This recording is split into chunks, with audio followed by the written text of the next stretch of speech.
Europe is currently struggling to get a hold on the events unfolding in Afghanistan, racing to evacuate EU nationals as the Taliban tightens its grip. Many EU nations have since come under fire for decisions made in the lead-up to the fall of Kabul, especially those made in relation to the rejection of asylum applications by Afghans. As the deadline for the evacuation process, the 31st of August, approaches, Europe is expecting a surge of migrants, with fears it will be similar to the crisis witnessed in 2015.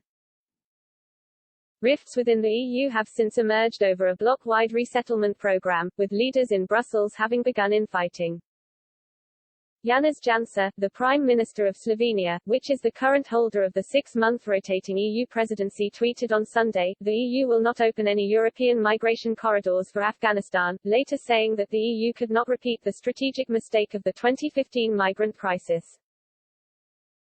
Other leaders have voiced dissent, like Spain's Prime Minister, Pedro Sánchez, who has welcomed Afghan refugees at a temporary military camp outside Madrid. Politico noted that Afghanistan's crisis will soon be Europe's too, hinting that the bloc faces uncertainty and fallout. Experts have long since claimed that Europe and the EU have declined in the face of international troubles. George Friedman, a Hungarian-born U.S. geopolitical forecaster and former chief intelligence officer, previously said that Europe had become the sick man of the world.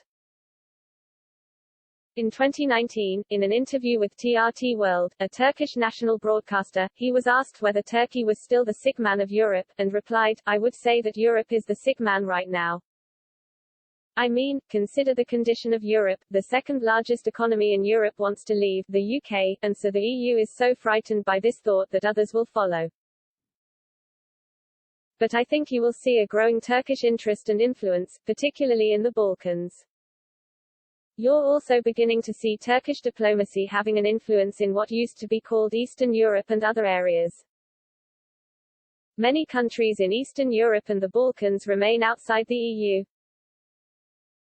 While the bloc has given the green light to the accession of Albania and North Macedonia in a bid to expand its influence into the Balkans, Turkey moved to curry favor with its former Ottoman territories last year, flooding them both with medical supplies and COVID-19 equipment.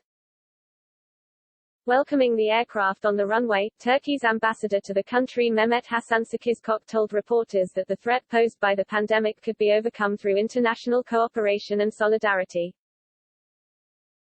According to Benjamin Haddad, the director of the Future Europe Initiative at the Atlantic Council in Washington, the Balkans don't believe in the EU anymore.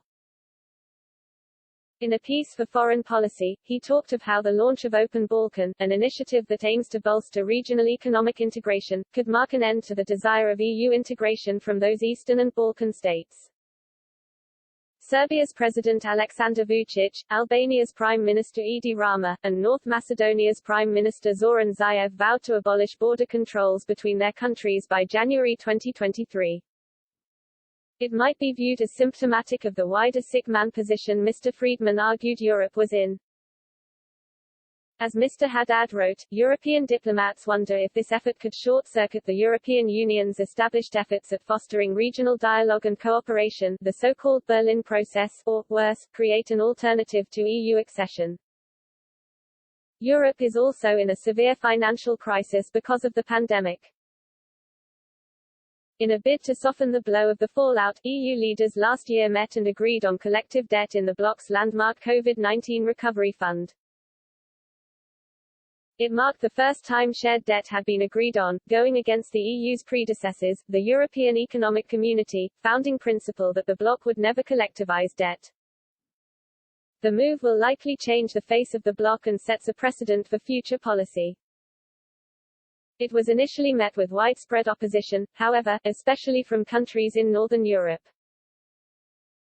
Many have argued that it could mark the beginning of further strained tensions between member states.